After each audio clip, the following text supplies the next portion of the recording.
Matthew chapter 14. At that time Herod the Tetrarch heard the reports about Jesus, and he said to his attendants, "This is John the Baptist. He is risen from the dead. That is why miraculous powers are at work in him." Now Herod had arrested John and bound him and put him in prison because of Herodias, his brother Philip's wife. For John had been saying to him, "It is not lawful for you to have her."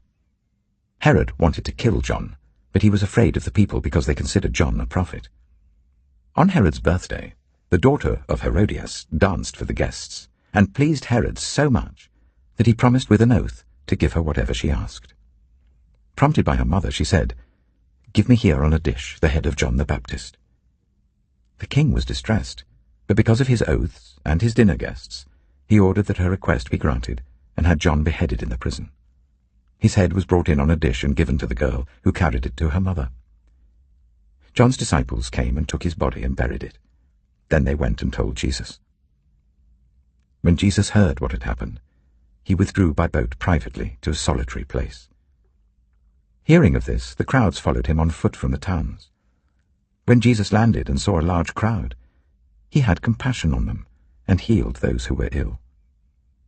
As evening approached, the disciples came to him and said, "This is a remote place and it's already getting late. Send the crowds away so that they can go to the villages and buy themselves some food."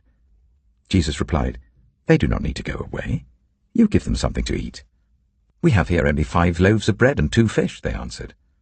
"Bring them here to me," he said. And he told the people to sit down on the grass. Taking the 5 loaves and the 2 fish and looking up to heaven, he gave thanks and broke the loaves. Then he gave them to the disciples, and the disciples gave them to the people. They all ate and were satisfied, and the disciples picked up 12 basketfuls of broken pieces that were left over. The number of those who ate was about 5,000 men, besides women and children. Immediately Jesus made the disciples get into the boat and go on ahead of him to the other side, while he dismissed the crowd. After he had dismissed them, he went up on a mountainside by himself to pray. Later that night, he was there alone, and the boat was already a considerable distance from land, buffeted by the waves because the wind was against it. Shortly before dawn, Jesus went out to them, walking on the lake. When the disciples saw him walking on the lake, they were terrified. "It's a ghost," they said, and cried out in fear. But Jesus immediately said to them, "Take courage, it is I. Don't be afraid." "Lord, if it's you," Peter replied, "tell me to come to you on the water." "Come," he said. Then Peter got down out of the boat, walked on the water, and came towards Jesus.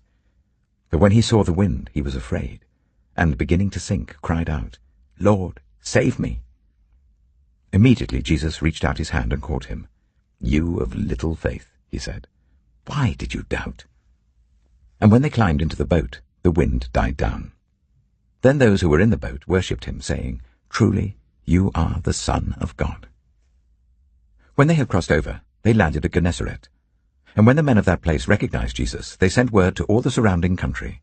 People brought all who were ill to him, and begged him to let those who were ill just touch the edge of his cloak, and all who touched it were healed.